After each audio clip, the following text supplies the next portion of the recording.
Hai, Assalamualaikum. Selamat datang ke kelas Cikgu Ju.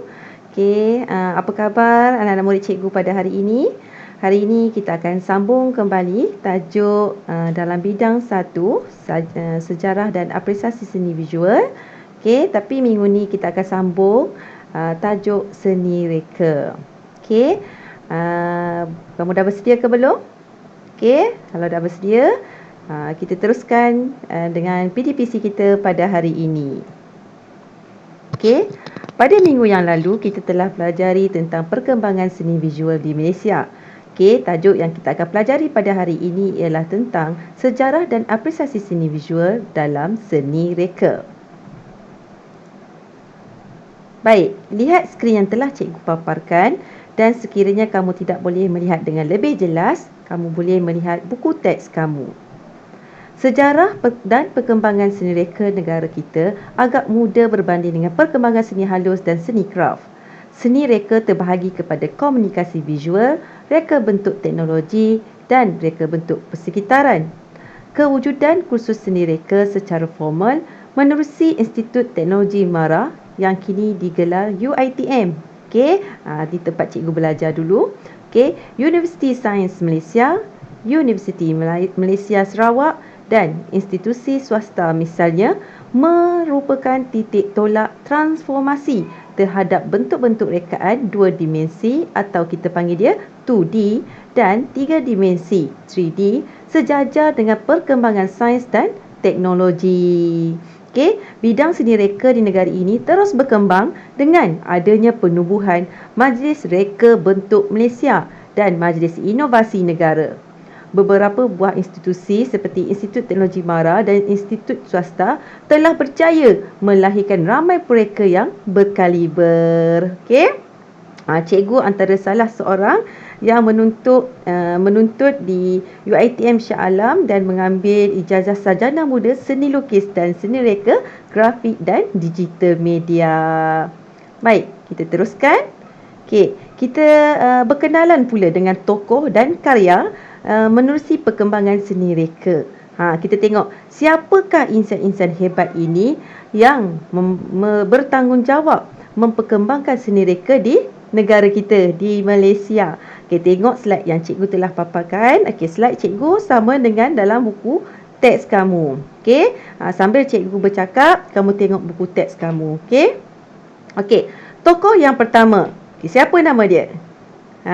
Nama dia Zulkifli Harun. Okey, Zulkifli Harun ni lahir di Kelantan pada tahun 1959.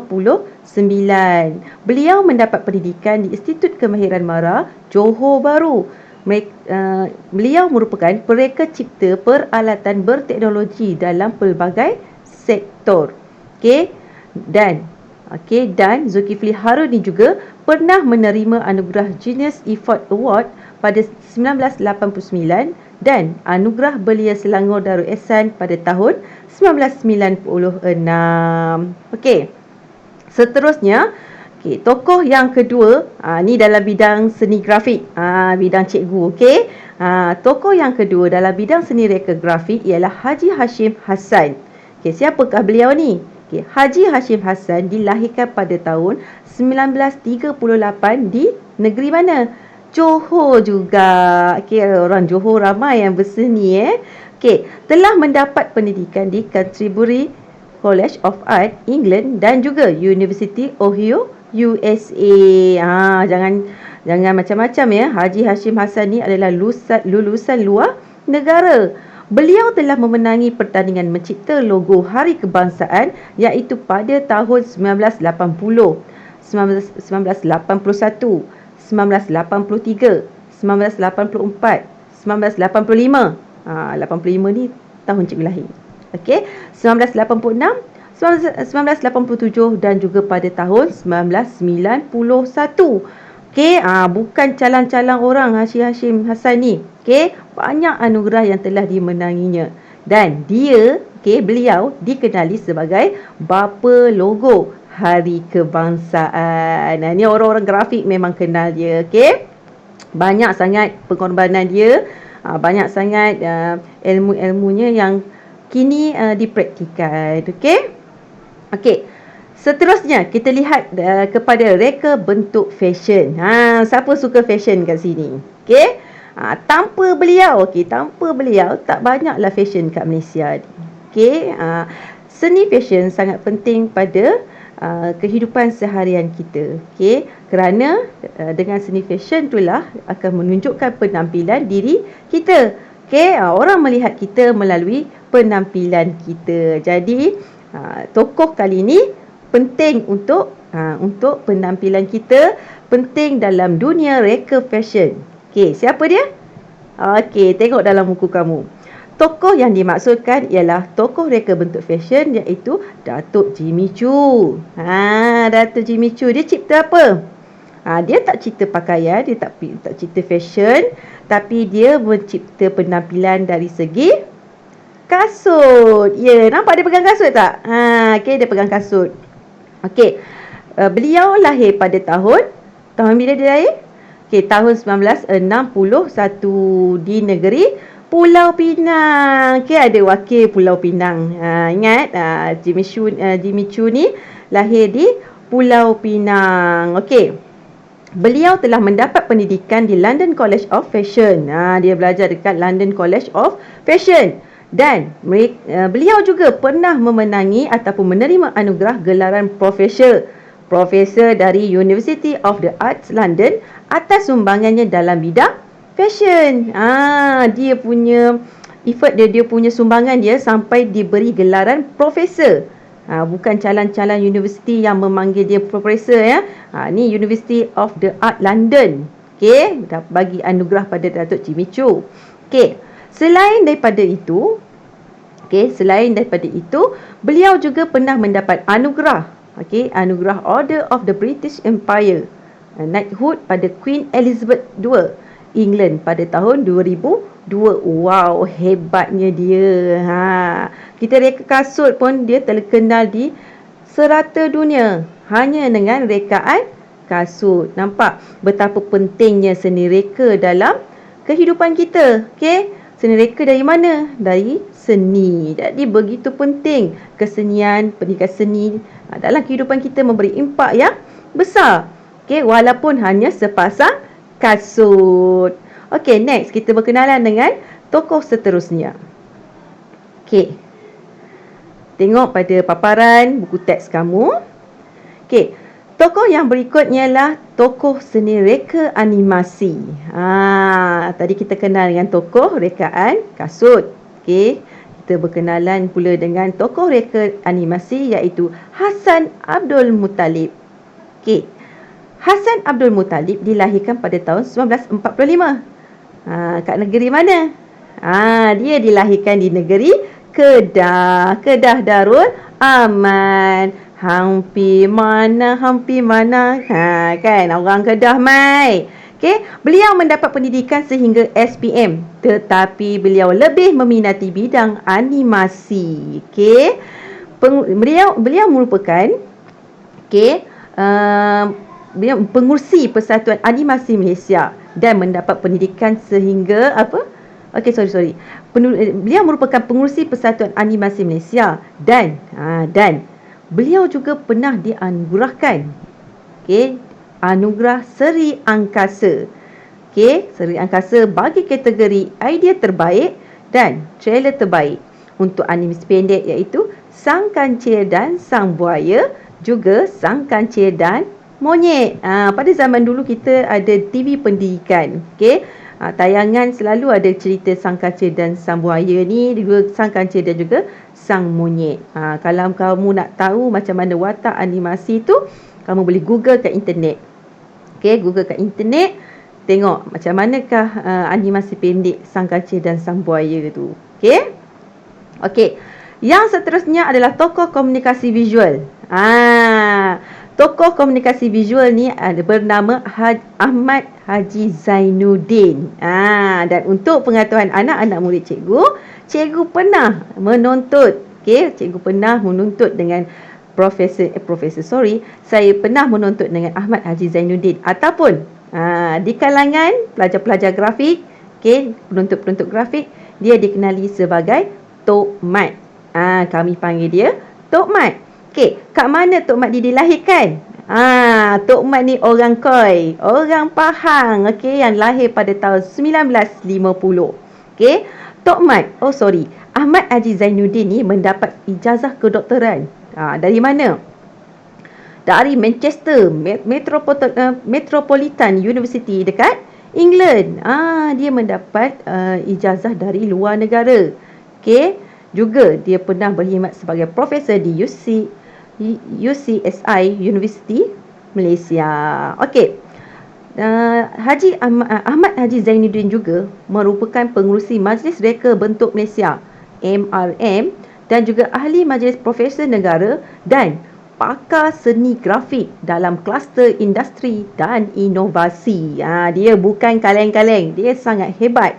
Okey, tapi orangnya humble je. Alhamdulillah saya sempat menuntut ilmu dengan beliau. Suami saya pun adalah salah seorang penuntut siswazah dengan beliau juga dalam bidang grafik. Terima kasih Tok Mat. Okey, seterusnya kita berkenalan dengan tokoh reka bentuk teknologi kreatif iaitu Lim Kok Weng. Pernah dengar tak Lim Kok Weng ni? Kita ada satu institusi swasta dalam bidang seni, ada College Lim Kok Weng.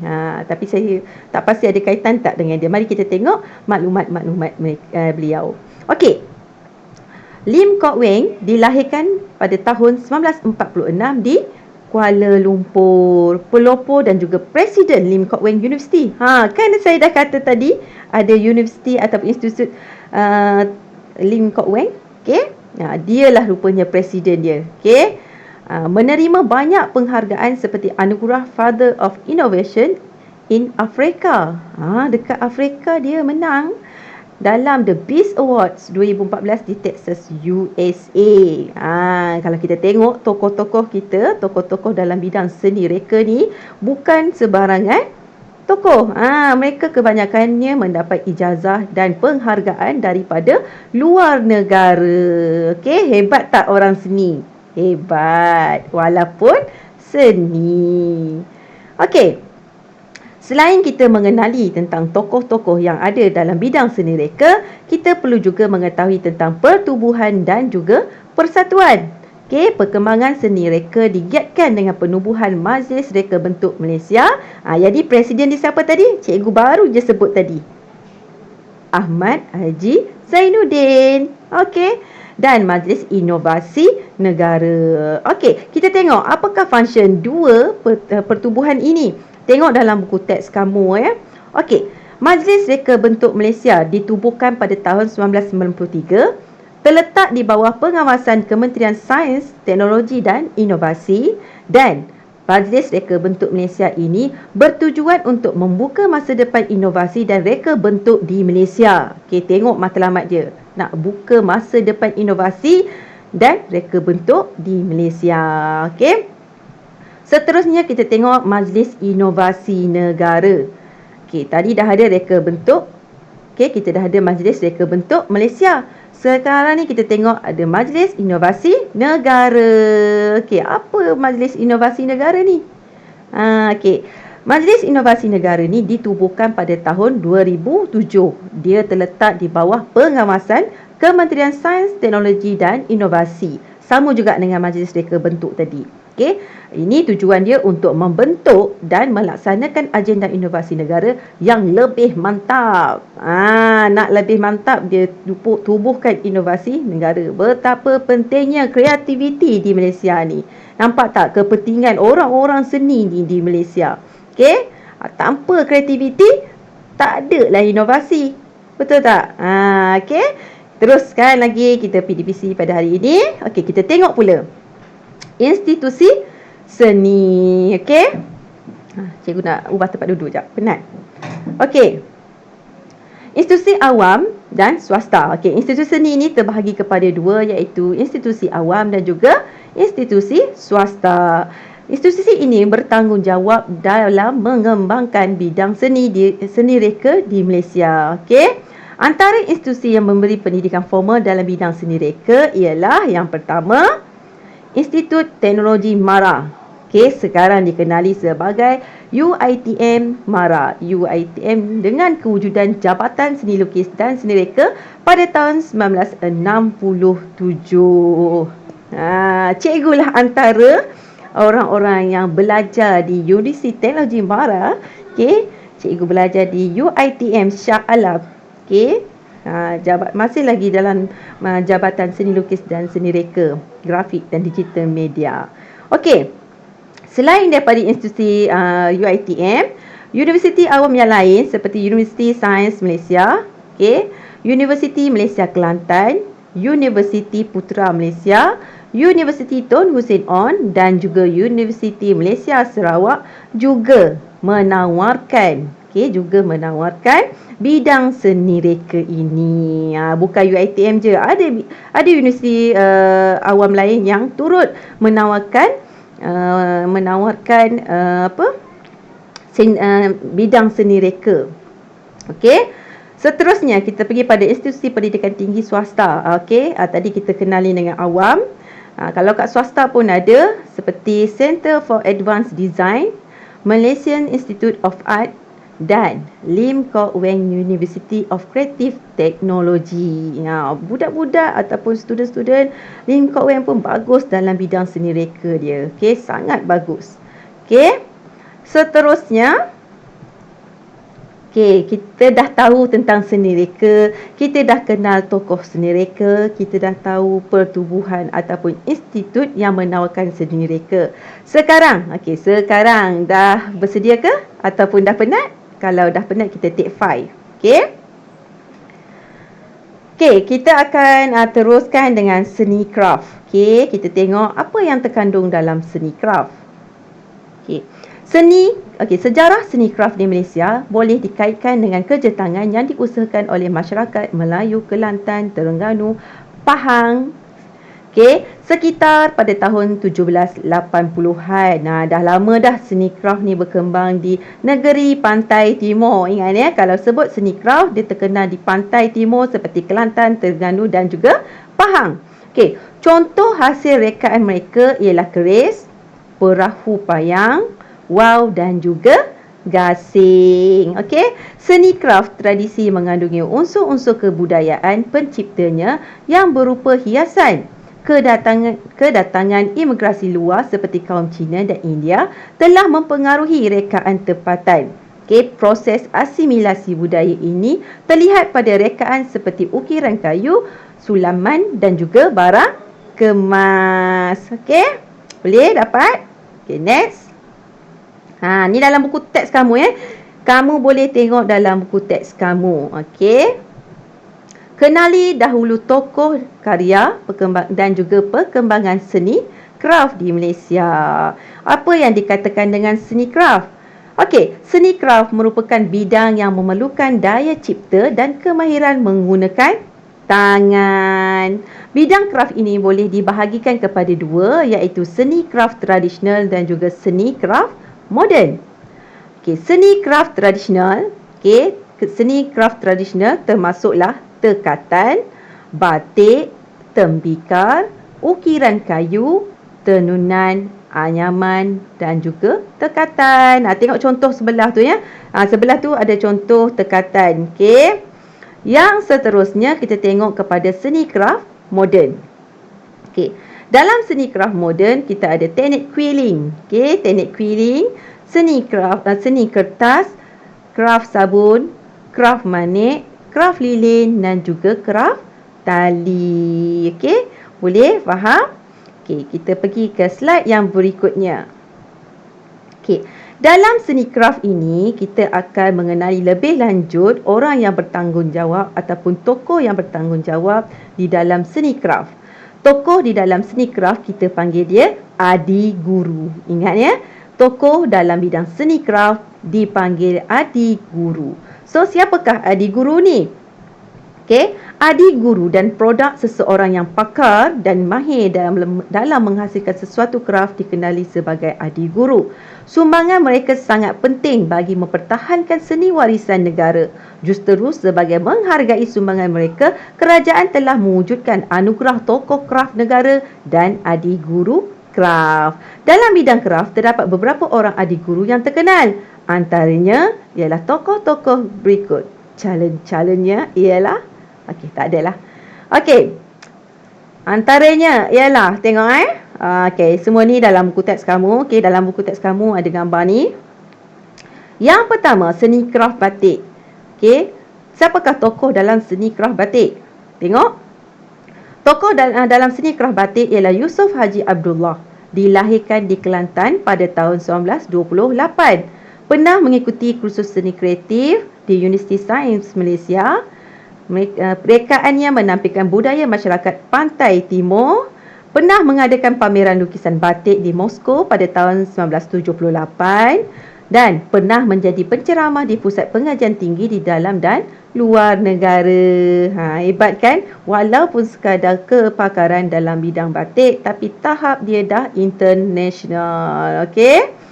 Seterusnya adalah bidang tembikar. Tokoh yang dikagumi ialah Zamari ataupun Zamari Pandak. Lahir pada tahun 1942 di negeri Perak. Okey, memperoleh kemahiran daripada datuknya. Yang ni daripada generasi berpengetahuan luas dalam teknik penghasilan tembikar dan menjadi pakar rujuk dalam khidmat nasihat kepada pelajar dan juga orang perseorangan. Bagus dia kan, kongsi ilmu.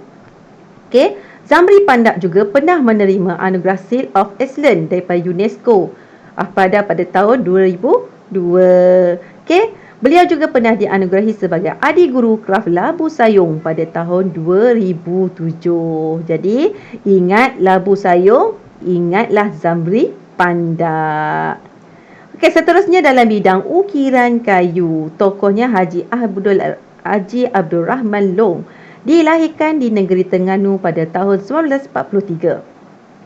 Haji Abdul Rahman Long mewarisi kemahiran seni ukiran daripada ayah dan datuk dia. Okey, beliau merupakan pakar dalam ukiran kayu tradisional dan penghasilan sarung serta hulu untuk senjata Melayu seperti keris. Dia ukir dekat keris, ada keris dekat bahagian hulu tempat kita pegang tu, dia ukir kat situ. Okey, inilah adik gurunya. Okey. Hasil karyanya menghiasi Bank Negara dan Istana Negara. Dianugerahi pingat jasa kebaktian PJK oleh Sultan Perlis pada tahun 1986. Okey. Seterusnya, tokohnya adalah Nurhaiza Nordin. Okey, Nurhaiza Nordin dilahirkan pada tahun 1963 di negeri Terengganu. Oh, mahir-mahir orang Terengganu ni. Pandai ukir kayu. Okey. Mengikuti latihan ukiran kayu dengan 4 orang tokoh pengukir tersohor negara seperti Wan Su, Wan Su Othman dan juga Tengku Ibrahim Tengku Wok. Pernah menjadi ahli panel dan penceramah yang dikenali oleh jabatan kerajaan dan swasta. Beliau juga pernah menerima anugerah seni negeri Terengganu pada tahun 2005 dan anugerah usahawan kraft pada tahun 2010. Okey. Beliau juga pernah dianugerahi sebagai Adi Guru Kraft Ukiran Seni Halus pada tahun 2011. Hebat-hebat orang Terengganu ni, ada Adi Guru belaka. Okey, seterusnya kita tengok pada seni kraft tenunan. Tenunan ni yang kain, tenun kain kan. Okey. Tokoh yang pertama ialah Hajah Habibah Zikri. Okey, Hajah Habibah Zikri yang lahir pada tahun 1948 di negeri Kedah. Wow, orang Kedah. Okey, mendapat pendidikan di ITM dalam jurusan tekstil, pernah memberi nafas baru kepada kain songket agar boleh dimiliki dan diterima pakai oleh semua masyarakat. Okey. Banyak dia punya banyak dia punya kesan ataupun banyak dia punya sumbangan melatih dan membimbing penenun muda sehingga menjadi penenun yang mahir. Karya kreatifnya dijadikan hiasan di Istana Negara, Istana Johor, hotel dan juga resort. Betapa orang menghayati karya beliau Okey, pernah dianugerahi sebagai Adi Guru Kraft Songket dan juga dinobatkan sebagai tokoh kraft negara pada tahun 2007. Ingat songket, ingat Hajah Habibah. Okey, seterusnya kita pergi pada tokoh yang seterusnya iaitu tokoh Hajah Natifah ataupun Nortipah Abdul Kadir. Siapakah Puan Hajah Natifah ini? Okey, beliau lahir pada tahun 1944 di Pahang, orang Khoi juga. Okey, mewarisi kemahiran menenun daripada keluarganya, membangunkan dan memajukan kegiatan menenun dalam kalangan masyarakat tempatan. Beliau mahir dalam menenun kain lima dan seni tekat gubah. Dia anugerahki sebagai Adik Guru Kraf Tenun Pahang Diraja pada tahun 2006. Kalau sebut tenun Pahang, tenun Pahang, okey, Kraf Tenun Pahang Diraja, dia adalah Hajah Natifah. Okey, setakat ni adakah kamu faham dan adakah kamu cukup mengenali tokoh-tokoh yang telah kita pelajari tadi? Okey, cikgu harap kalau sekiranya ada tertinggal di mana-mana, kamu boleh buka balik buku teks kamu. Okey. Seterusnya, kita kenali pula dengan seni kraf anyaman. Tokohnya adalah Aminah Haji Ahmad. Okey, lahir pada tahun 1928 di negeri Melaka. Mewarisi kemahiran menganyam daripada keluarganya. Okey, mengajar orang perseorangan dan pelajar sekitar Melaka tentang anyaman rombong. Menghasilkan teknik pemprosesan bahan mentah dan anyaman yang lebih mudah. Dia anugerahi sebagai Adik Guru Kraf Anyaman Rombong pada tahun 1988. Okey, bila sebut tentang Aminah Haji Ahmad, kamu kena ingat tentang anyaman rombong. Okey, password dia anyaman rombong. Username dia Aminah Haji Ahmad. Okey, seterusnya adalah tokoh Ishak Kasim. Dilahirkan pada tahun 1959, juga orang Melaka. Orang Melaka pandai menganyam. Okey, mengikuti latihan jangka pendek anyaman rotan anjuran kraf tangan Malaysia, pernah menjadi tenaga pengajar dalam latihan industri yang dikelolakan oleh Jabatan Kerajaan, pernah menjadi naib johan kategori bidang kraf rotan anjuran UNESCO pada tahun 2003. Juga pernah dianugerahi sebagai Adik Guru Kraf Anyaman Rotan pada tahun 2011. Sebut anyaman rotan, ingatlah Ishak Kasim. Wah, ada lagi. Cikgu ingat dah habis. Okey, ada lagi iaitu seni kraf tekatan. Okey, tokoh yang pertama untuk seni kraf tekatan adalah Hajah Azizah Muhammad Yusof. Hajah Azizah Muhammad Yusof lahir di Perak pada tahun 1938. Mewarisi kemahiran daripada ibunya dan memajukan kegiatan menekat dengan membuka bengkel dan juga ruang pameran. Kreatif memilih dan mengubah reka bentuk berunsurkan motif flora. Okey, dia pandai reka bentuk corak berunsurkan motif flora. Dan juga sering diundang menjadi pengajar dalam pelbagai program yang diadakan di dalam dan luar negara. Beliau juga pernah dianugerahi sebagai Adik Guru Kraf Tekatan pada tahun 1995. Okey. Dan tokoh yang kedua dalam seni tekatan ialah Aina Tishah Bilaldin. Dilahirkan pada tahun 1914 di negeri Perak.